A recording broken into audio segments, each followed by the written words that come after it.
Hey folks, it's Eric from Support Adventure, and in this video I'm going to talk about my lifestyle decision to live on the island of Koh Phangan in Thailand for now, with bicycle as my main mode of transportation.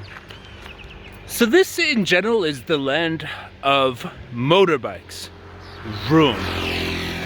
Basically this means that most of the people here, and you can see them going by every second, motorbike, motorbike, motorbike. And you know, in the year 2020, from March until May, I lived here for almost 3 months and I had a motorbike every single day. So my choice this time to ride a bicycle around the island is not because I don't want to ride a motorbike. I very much enjoyed riding a motorbike last time I was here. The actual thing of the matter is that everywhere else where I tend to live, like previously, in October and November of last year, 2021, I was living in Tulum, Mexico, and I was driving a bike everywhere. And before that, you know, for the last years, I mostly live in Belgrade, Serbia. And from the warm months of May until October, I prefer to ride a bicycle. So I came here about a month ago and I decided, well, let's buy a bike and give it a shot and see what happens.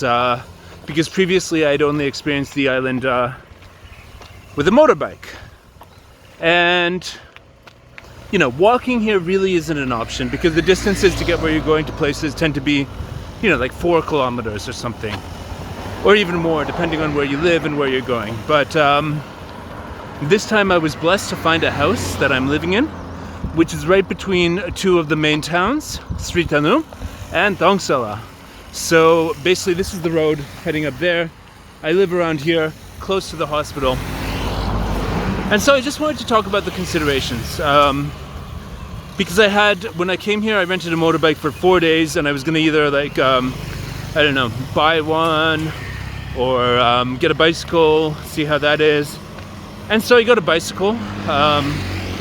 The 4 days ran out. I had a good time zooming around, seeing all my favorite places on the island.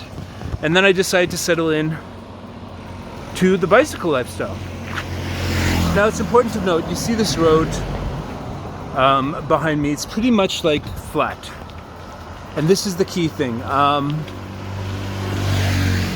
Where I'm living right now, by the hospital over here, it's kind of flat, and to go all the way from like Zen Beach up there and even past a little bit, and down to Dharamsala, Bantai, if you go on this middle road, it's all flat, there's no ups and downs. If you go on the shoreside road, like Hing Kong Bay, south of there, on the way to Dharamsala, there are some ups and downs around the Amsterdam bar. So it depends where you live. I'm finding it really good being around here and having a bicycle.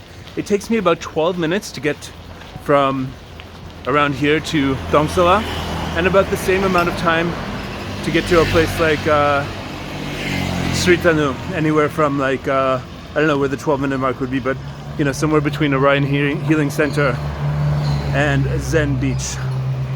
So when I was floating the idea in the first 4 days and telling people I was gonna actually try to live on the island without a motorbike, people were a little bit shocked. And they're like, oh, we'll let you try it. And the reasons that were raised to me why it would not be a good idea, one was it's not safe, because there aren't enough bikes out there. People don't have awareness. Everyone's on a motorbike. But I would say a motorbike's not safe, especially if you lack experience. You know, lots of these people just flying down their motorbikes without helmets, as you can see. You can even see people wearing their medical face masks and no helmet, which is kind of like, yeah, okay.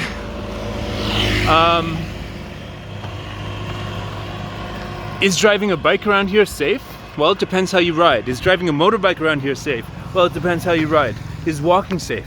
Well, it depends how you walk and how aware you are of stuff that's going on around you. You know, crossing the street here can be very dangerous because it's a bunch of motorbikes and trucks just whooshing by. So here in Thailand, I'd say the most you see people injured and you ask them what it is, it's because they fell off their motorbike. I haven't yet met anybody who had a serious bike accident, but I've met lots of people who had pretty bad motorbike accidents here. So the safety thing for me is a non-factor. The next thing is the heat. And yes, indeed, this is a thing. The heat on this island is quite a factor. You know, some friend of mine mentioned like showing up everywhere sweaty, basically. And yes, this is a factor. I do end up getting a sweat about 3 times a day from going where I'm going. And I do end up changing my shirt, taking a quick shower. But this is something like, okay, this is something that you very well can integrate into your routine. Just carry an extra shirt with you wherever you're going. Most places have showers, a lot of places here. And you know, if you've just been biking 20 minutes on flat land, you might not be that sweaty unless you're really pushing it and rushing. And it's a tropical island anyway, and a lot of people are getting sweaty anyway, whatever they're doing. So people are very accepting of the fact that you might have a bit of sweat, maybe a bit of stench when you show up places. And just changing your shirt is enough to sort of dissipate that enough to sort of blend in with the amount of sweaty that everybody else is. So yeah, that's another one down. The hills. So I really like going to Loco's Pizza Bar on Sundays. After I pass by Sri Tanum, there's like a series of ups and downs. And yes, you do get quite sweaty on those ups, but it's quite exhilarating going down. And usually I can get about halfway up the next hill with the momentum I gain going down. And guess what? My body's getting used to it. My body's getting used to going up those hills and breaking less of a sweat each time, each week, as it goes on. So overall, I'm in much better shape than when I arrived here, and I'm really enjoying. I'm averaging about 15 to 30 kilometers a day would be an average bike riding, and that includes maybe. I'm just coming back right now from my second trip to Thongsala and back today. First time I was getting groceries. Second time I was going to top up my phone credit, and I wanted to go to a cafe as well, but I ended up not going to the cafe because it was full of digital nomads already. So I prefer working at home rather than being elbow to elbow with people.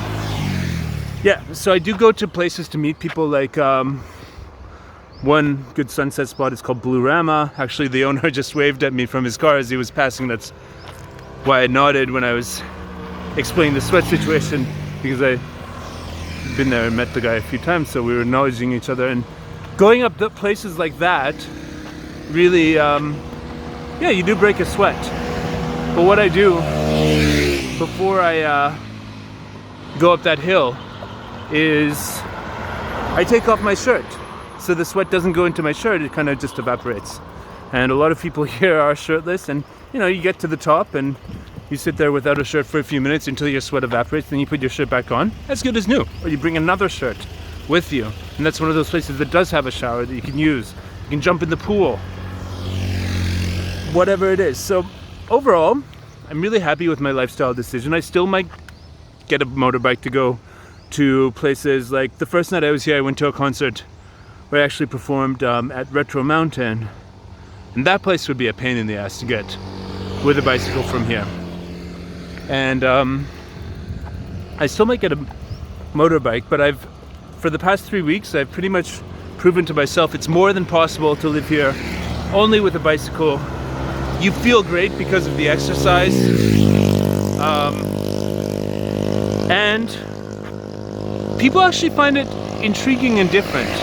You know, you've got these people here who are trying to be progressive, environmentally conscious, sitting on these fart boxes all day long that are, you know, slowly but surely burning fossil fuels, making fumes, and basically just, you know, they see you ride by on your bicycle. Oh, I also noticed that other bicycle riders on the island, we sort of nod to each other to acknowledge, hey, you're doing it differently.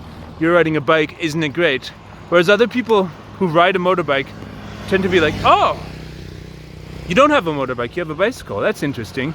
Or they're slightly sort of like, it's slightly confusing for them because, I don't know what it brings up for them, but for me, at this point, it's been a really great decision, and I'm really happy about how I feel every day when I'm riding around the island on a bicycle, breaking a sweat, going home, changing my shirt, going to a pool shower or whatever, somewhere in the ocean, you know, just enjoying my life on the island. So it is possible, folks.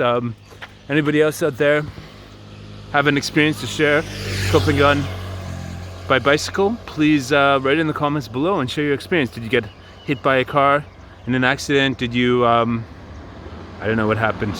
Tell me when you tried it, and why would you prefer to have a motorbike? And keep in mind that the roads are dangerous. You have to be aware at all times.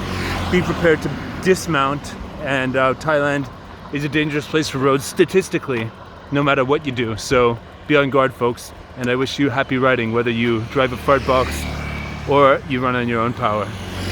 Thanks a lot, Eric. Support Adventure. I'll catch you later.